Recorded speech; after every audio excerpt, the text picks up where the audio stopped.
నియోజకవర్గం పెరిగినాయని నేను అడుగుతున్నా. ఎందుకు ఆదోని ఎందుకు చిన్న చూపు చూస్తున్నారు? మేము ఆ రోజు వీలేము కదా, మీరు ఇవ్వండి. ఈరోజు కూటమి పెద్దది, ముగ్గురు పార్టీలు ఉన్నాయి. బీజేపీ అయితేమి, జనసేన అయితేమి, తెలుగుదేశం అయితేమి, ముగ్గురు గట్టి పార్టీలు కదా. మీరన్నీ ఇవ్వండి. ఇస్తే ఈరోజు మీకు మంచి పేరు ఉంటుంది కదా. మేము ఆ రోజు ఇవ్వలేదు, అడ్డుపడినా మీరు చెప్తున్నారు కదా. మరి ఈరోజు మీరేమైనా అడ్డుపడుతున్నారని మేము కూడా అడుగుతున్నా, ప్రశ్నిస్తున్నా వాళ్ళకి. మీరు కూడా దయచేసి తప్పకుండా బయటికి రావాలి. వాళ్ళు రాకోకుండా ఎమీనూరు నియోజకవర్గం జిల్లా అయితే బాగుంటుంది, ఇంకోటి నేను కూడా అడుగుతారు ఎప్పటి నుంచి మంత్రాలయం జిల్లా అయితే నాకు కూడా బాగుంటుంది సాధించాలనే ఆలోచనతో వైఎస్ఆర్ కాంగ్రెస్ పార్టీ మాజీ ఎమ్మెల్యేలు అయితేమి, మాజీ ఎంపీ అయితేమి, ప్రెసిడెంట్ ఎమ్మెల్యేలు అయితేమి జిల్లా కావాలనే ఆలోచనతో ఈరోజు ఈ రిలే దీక్షకు రావడం జరిగింది. దానికి జేఏసీ కూడా మీ మద్దతు ఇవ్వాలనే ఆలోచనతో ఈరోజు ఆదోనికి రావడం జరిగింది. గతంలో మీరు ఈ కాన్స్టిట్యూన్సీలో 5 మంది ఎమ్మెల్యేలు ఉన్నారు సార్, ఒక మినిస్టర్ ఉన్నాడు.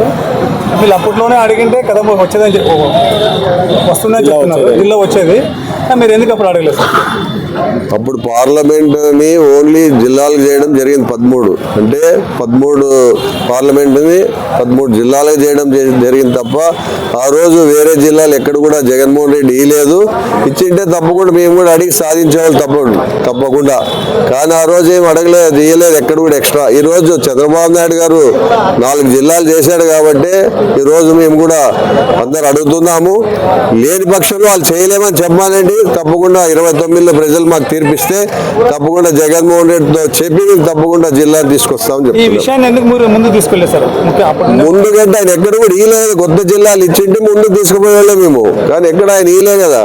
ఇచ్చింటే తప్పకుండా మేము తీసుకుపోయేవాళ్ళు, తప్పకుండా చేసుకొచ్చేవాళ్ళు. మెడికల్ కాలేజ్ని తీసుకురాగలిగే వాళ్ళు ఒక జిల్లా తేలేమని మేము చెప్తున్నాం.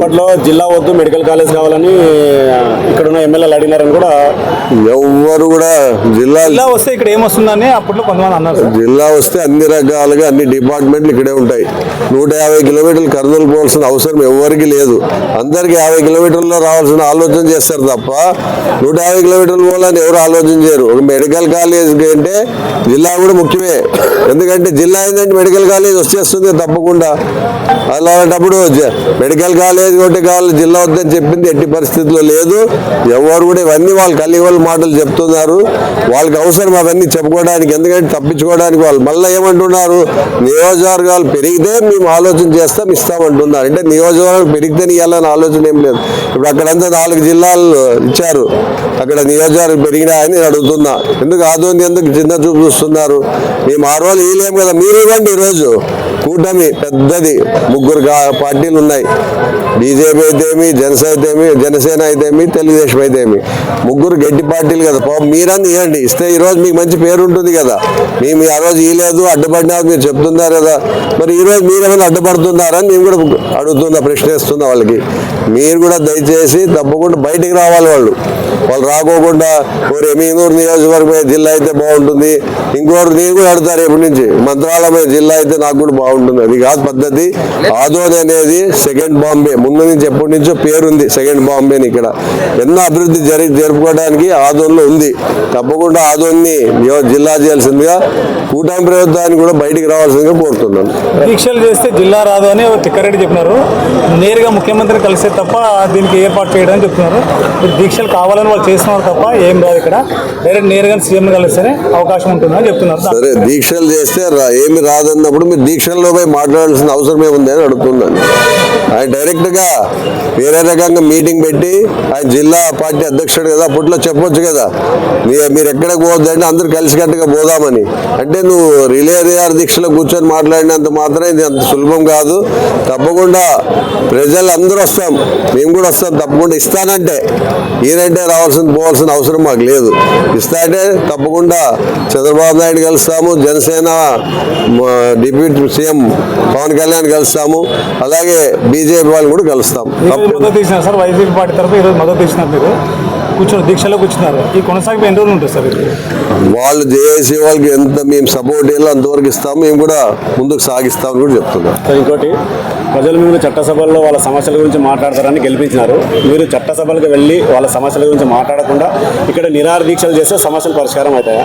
ప్రజల సెంటిమెంట్ మీకు కనిపించడం లేదా? ప్రజల సెంటిమెంట్ కనపడిస్తుంది. ఇప్పుడు ఆడు కూడా కూటమి ప్రభుత్వం అయింది. ఫస్ట్ ఎవరు గీయాలి? వాళ్ళు ప్రతిపక్షంగా జనసేన పార్టీ వాళ్ళు గీయాలి. ఆయనే పోయి దాంట్లో మంత్రిగా డిప్యూటీ సీఎంగా కావడం జరిగింది. నెక్స్ట్ ఏముంది? మాదే కదా, మా పార్టీకి ప్రతిపక్ష హోదా ఎందుకు ఇవ్వడం లేదని అడుగుతున్నా. ఇస్తే మీదేం పోతుంది? మీకు భయం. జగన్మోహన్ రెడ్డి అసెంబ్లీలో వస్తే ఆయన ఏది అడుగుతాడో దాన్ని చెప్పడానికి మీకు భయపడుతున్నారు కాబట్టి ఇవ్వలేకపోతున్నారు. దానికి ఎక్కువ సంఖ్య లేదు, మేము ఈ తలుచుకోలేదనే అవసరం లేదు. ప్రతిపక్షంగా ఇవ్వచ్చు, 11 మంది ఉంటే, మేము ఉండే పార్టీ ఒకటే. ఇవ్వండి, ఇస్తే తప్పకుండా అసెంబ్లీకి వస్తాడు మా జగన్మోహన్ రెడ్డి. అందరు కూర్చొని ప్రజల సమస్యలను కోరుతాం. వాళ్ళు ఇంకా అసెంబ్లీకి పోతే ఒకటే చెప్తారు, వాళ్ళు తిట్టేది తప్ప వాళ్ళు ఇంకేం ఆలోచన ఉండదు. ఎందుకంటే అప్పుడు ఏదో వీళ్ళు మాట్లాడినారు, మీ పార్టీ వాళ్ళు ఇది చేసినారు అనే ఆలోచన ఉంది. కాబట్టి దయచేసి వాళ్ళు ప్రతిపక్ష హోదా ఏమనండి, నేను టీవీలో మీ అన్ని టీవీల్లో చెప్తున్నా, దయచేసి వాళ్ళు ప్రతిపక్ష హోదా ఇస్తే తప్పకుండా, పోకపోతే మా తప్పని చెప్తున్నాను. నారా లోకేష్ గారు నేరుగా చెప్తున్నాడు, వాళ్ళు వచ్చి అడగడం లేదు కానీ మేము వస్తే అవకాశం కల్పిస్తాం వాళ్ళకి, ఇది పైన లేదు కానీ వాళ్ళు అనవసరంగా మాట్లాడుతున్నారు తప్ప. మనము స్పీకర్కే పెట్టాం లెటర్, మాకు ప్రతిపక్ష హోదా అని. ఈ కొంత తర్వాత కోర్టుకి వేసినాం. అయినా కూడా ఇంతవరకు గులుకులే. ఊరికే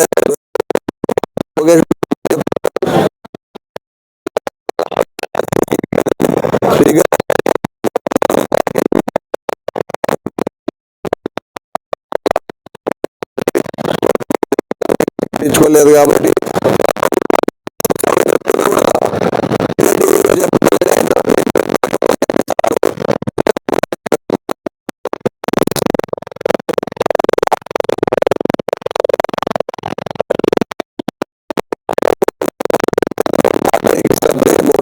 మీకు కూడా తెలుసు, మీరు ఎన్నో ఏళ్ళ నుంచి మీరు టీవీలో పనిచేస్తున్నారు.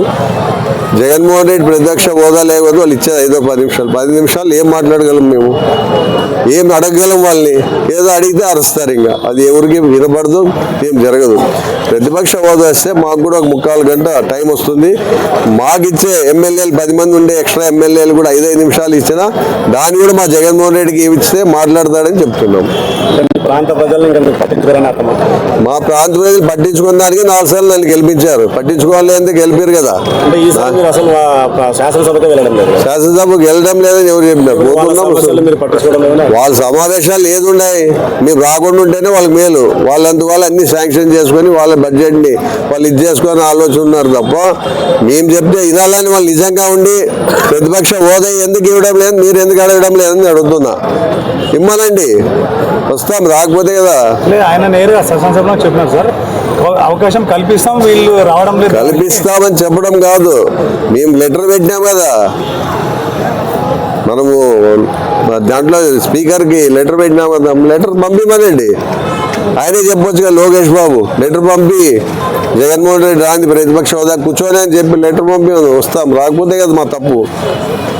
ఇప్పుడు మేము పోయినా మాకు ఏమి ఇస్తారు? 5 నిమిషాలు 2 నిమిషాలు. ఆ 2 నిమిషాలు ప్రజల సమస్యలు అడగగలమా, చేయగలమా? మాకు కూడా ఉంటుంది, మా ప్రజలు మా నియోజకవర్గం అభివృద్ధి చేసుకోవాలి. ఇప్పటికే మేము ఎమ్మెల్యే అయితే మాకు ప్రోటోకాలే జరగడంలే, దాన్ని అడిగేవాడే లే. అది ఎవరు మీరు చెప్పడంలే టీవీ వాళ్ళు. మీకు ఎందుకంటే వాళ్ళు చూస్తే భయమో ఏమో నాకు తెలియదు, కానీ మాకి ఎక్కడ కూడా ప్రోటోకాల్ ఎక్కడ పాటించడం లేదు. ముందు ఎమ్మెల్యేగా ఉన్న మమ్మల్ని ప్రోటోకాల్ పాటించడం లేదు వాళ్ళు, ఈరోజు అసెంబ్లీకి మమ్మల్ని రాణిస్తారని నేను అడుగుతున్నా. ప్రెస్ వాళ్ళకి భయం ఉంటే ప్రతి ప్రశ్న కూడా ఎవరు అడగరు అని కాదు, మీకు తెలిసిన విషయాలు తెలియని విషయాలు కూడా ప్రశ్నించి లేని బయట తెస్తున్నారు. మరి ఇప్పుడు భయపడతారని కాదు నేను చెప్పేది. అదే మేము ఉన్నప్పుడు అందరూ ఫ్రీగా మాట్లాడేవాళ్ళు, చెప్పేవాళ్ళు. మరి ఈరోజు ఎక్కడన్నా ప్రోటోకాల్ నడుస్తుందో ఒకసారి ఆలోచన చేయండి. ఇన్ఛార్జ్లు అనేది ఎక్కడన్నా హోదా ఉంటుందా? అప్పట్లో మీరు కూడా చేశారు అనొచ్చు వాళ్ళు, కానీ అప్పట్లో ఎమ్మెల్యేలు కూడా ఇచ్చి గౌరవం ఇచ్చినాం. అక్కడ ఇచ్చి వాళ్ళు కూడా చేసిన తర్వాతనే ఎక్కడైనా ఉంటే మీద కొన్ని చేయగలిగినారు అప్పట్లో. ఇప్పుడు ఆ పరిస్థితే లేదు, వాళ్ళే మాకంటే ముందు పరిగెత్తున్నారు. ఇంకోటి ఏమంటే సార్, జిల్లా కోసం జిల్లా రాకపోతే మీరు రాజీనామా చేసే అవకాశం ఏమైనా ఉందా? జిల్లా వస్తే రాజీనామా చేస్తా అని ఆయన ఇస్తే, జిల్లా రాకపోతే రాజీనామా చేస్తా అని చెప్పలేదు కదా. అదే జిల్లా వాళ్ళు ఇస్తే తప్పకుండా వాళ్ళు నా కోసమే రాజీనామా చేయాలని ఆలోచన వాళ్ళు ఉంటే తప్పకుండా చేస్తా, తప్పకుండా మళ్ళీ గెలుస్తా కూడా. ఎందుకంటే జిల్లా సాధిస్తాం కాబట్టి తప్పకుండా ప్రజలు ఓటేస్తారు. బాలాని రాజీనామా మాట మీద చేశాడు కాబట్టి తప్పకుండా మళ్ళీ నన్ను గెలిపించుకుంటారు. తప్పకుండా ఆ దమ్ము ఉంటే చేయమని అంటే నేను కూడా నిలబడతాను. ప్లీజ్.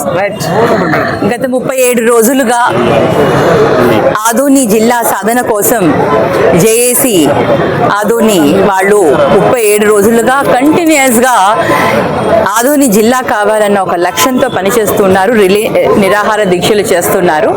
మరి ఈరోజు వైఎస్ఆర్సీపీ పార్టీ తరఫున ఆదోని మాజీ ఎమ్మెల్యే శ్రీ సాయి ప్రసాద్ రెడ్డి గారు అన్నగారి ఆధ్వర్యంలో ఈరోజు ఆదోనిలో వైఎస్ఆర్సీపీ నాయకులు కార్యకర్తలు అందరూ కూడా పెద్ద ఎత్తున వచ్చి మద్దతు తెలియజేస్తూ ఇక్కడ ఈరోజు అందరం కూడా ఆదోని జిల్లా సాధించేంత వరకు మేము మద్దతు తెలుపుతాం అనేసి మేము వాళ్ళకి కూడా తెలియజేస్తున్నాము, జేఏసీ వాళ్ళకి.